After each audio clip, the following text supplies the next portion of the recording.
Again, in Acts we have more of a typical scene showing the spread of the gospel. They're in Europe. They're to Philippi, which will turn out to be Paul's favorite community.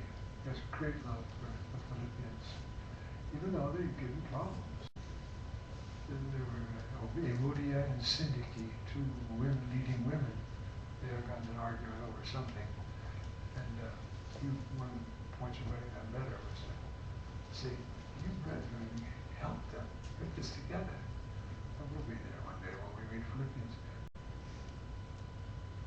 Here, Luke is tracing, we went from Soas to Samothrace, and then to Neapolis, and there to Philippi, which is named for, Alexander named it for his father, Philip. And then there was this interesting, they preach. And they're preaching in Greek, probably. But they're in the synagogue, they could have been preaching in Aramaic.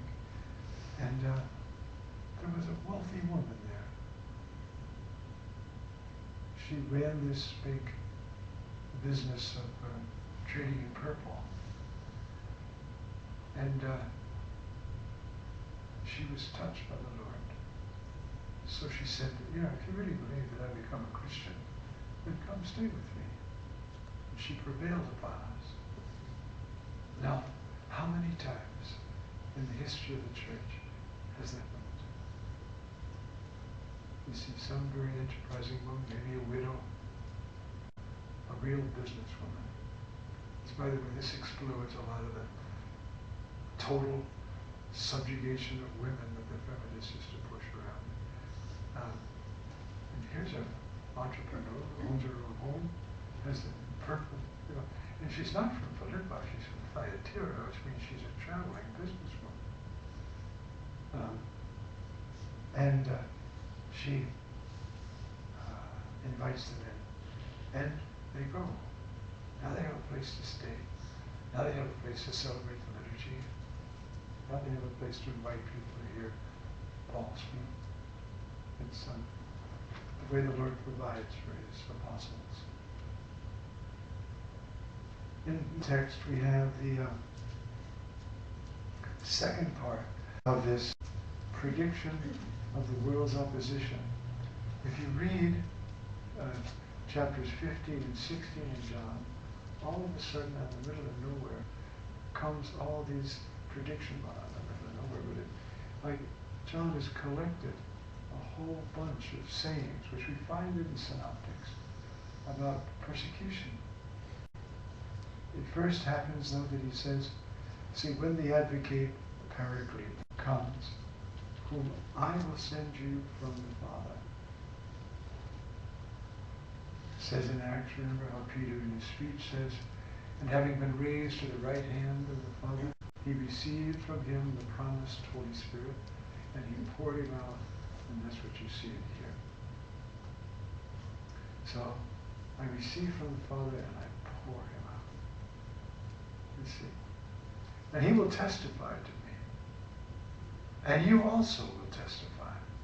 And testify is a good word to use here. It's witness, it's the word in the text. But you see, for John, the whole church and every Christian is always on trial. Always faced with a prosecuting attorney, the whole world. And need a paraclete.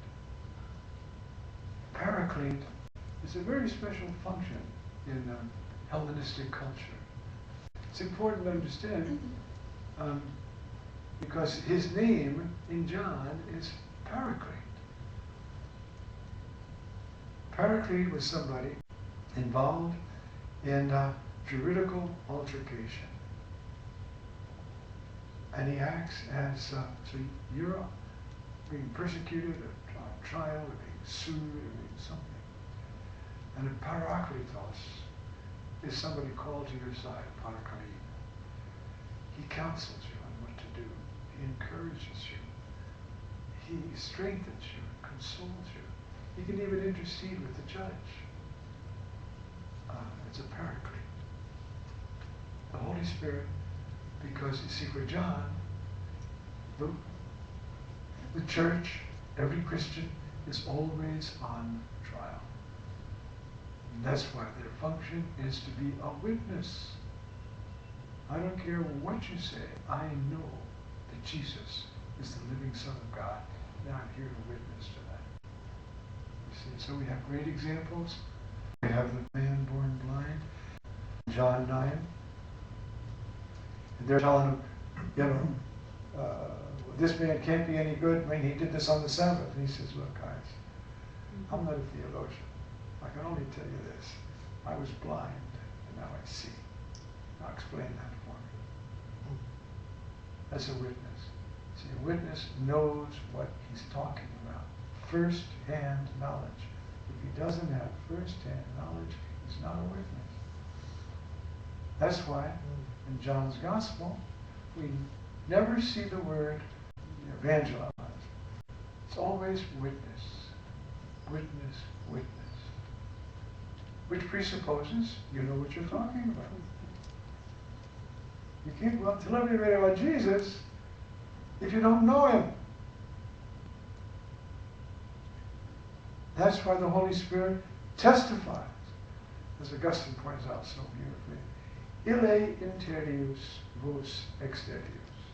He witnesses to you interiorly, and you witness to the world. That's your job. But you're strengthened and have living, personal, experiential knowledge of what you're talking about. And so, you testify because you've been with me from the beginning. We've been with him from the beginning. Beginning in John means often that whole period of being evangelized. Life in the Spirit seminar. Something. That's the beginning. When you know Jesus yourself, that's the beginning. The living, personal encounter with Jesus. That's what we call today the baptism of the Spirit. That's what it's all about. And so now he warns them, I've told you this so that you may not fall away, because it'll expel you from all your relatives. You're going to take it easy. In fact, they're going to think they're doing a religious act when they kill you. It's not going to feel too good. And they'll do this because they don't know the Father. They've never met God, the Father. And they don't know me. I'm telling you this so that when their hour comes, you'll remember that I told you. Nothing has gotten out of my control. Oh, yeah. He's not paying attention, or he can't handle this, all right? No, I'm God. I want you to remember that I told you this could happen. This will happen. So that you be at peace and know that my blessed Holy Spirit is with you. And you will witness wherever you are. I know a woman, Korean, North Korean.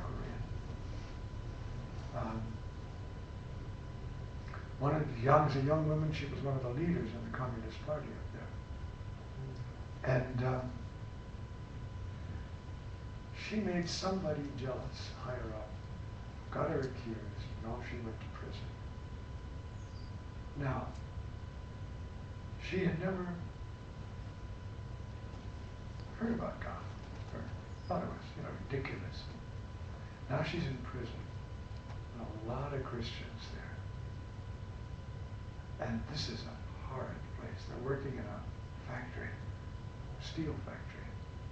People slip and fall into the stuff and get killed every day. I mean, the conditions were unbelievably bad. And the Christians were beaten, and they wouldn't let them use the word God. They used the word heaven. Deny that there's heaven. Deny. And they wouldn't. And she saw that. She said, there's something else in this world. How could people endure this suffering and this persecution and being beaten to death? I don't found the Lord. Now she's a very believing Christian. That was a witness.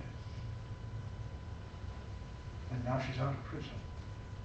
In fact, lives for now over here, waiting till something clears up in North Korea to go home. But witness. And they'll do this because they don't know the Father. And they don't